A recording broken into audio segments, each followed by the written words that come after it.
First, we do this multiplication. 7 over 5 times 5. We can easily cancel this 5 and this 5. So here we have just 7. And 7 divided by 7 gives us 1. But this answer is not correct, because according to the order of operations, multiplication and division have equal priority, and we have to work from left to right. So here first we have to do this division, then this multiplication. If we do this multiplication before this division, it is wrong.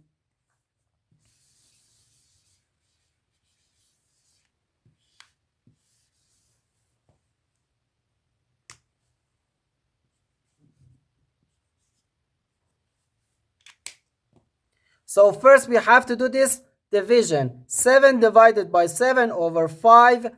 According to the KCF rule, K stands for keep, C stands for change, and F stands for flip. We can write keep the first fraction, change division to multiplication, and flip the second fraction. Then times 5.